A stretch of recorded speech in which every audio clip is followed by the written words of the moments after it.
Ninajua ya kwamba tumekuja hapa ili kuhubiri amani, kupeana pole kwa jamii wale ambao wamepoteza wapendo wao, na ni wakati huu ni wakati wa majonzi mengi na huzuni na uchungu.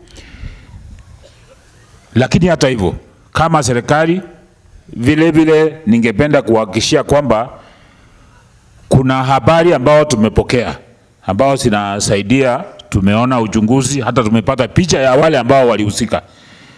Watatafutwa, mahali watakuwa, watachukuliwa hatua kulingana na sheria ambayo iliyoko ya nchi yetu. Ningependa kuomba hivi, sisi kama wananchi ambao ni wapenda amani, tafadhali tuache hii tabia ya kulipisha kisasi. Ninakumbuka mwaka jana, sijui ilikuwa mwezi wa 6 ama wa ngapi, kulikuwa na watu waliuliwa huko upande wa Ethiopia, upande wa Mubarak. Watu wa jamii ya Gare, jamii ya watu 8. Sinakumbuka hiyo kisa. Halafu majangili wakakuja hapa wakaua upande hii jamii ya Degotia watu 3, wasichana wanachunga mbuzi na mzee ambaye anapita kwa barabara. Juzi kulikuwa na rape ilitokea huko upande wa Takaba ya msichana alikuwa pande hiyo, akarebiwa na watu ambao hawana nidhamu ya kibinadamu. Baadaye kukawa na mtu amepigwa risasi hapo msituni naye akauliwa. Juzi na ni wa jamii ya Degodia juzi, na hayo pia kuna haya ambayo yametokea jana kuamkia jana asubuhi.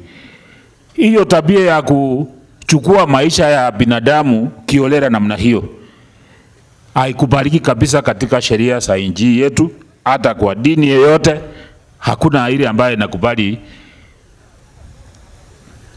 maisha ya binadamu iweze kuchezewa namna hiyo. So ninaomba tafadhali hii iwe ndio ya mwisho kutokea. Wakati hizi jamii zinaenda kando kuongea, na sisi kama upande wa serikali kuu tutaenda kando ili tuweze na sisi kuweka mikakati yetu vizuri.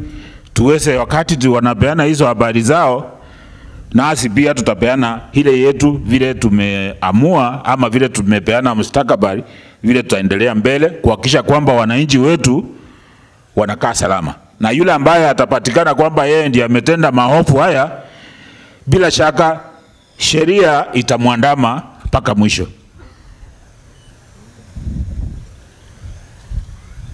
Tafadhali tujue ya kwamba maisha haya tumepewa na Mungu, ni yeye tu anastahili kuyachukua.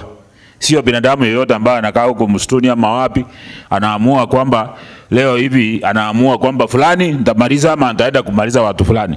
Na mnaoa watoto wadogo na hata akina mama ambao wana hatia hata hawajawahi kuhusika katika maneno ya vita vyovyote.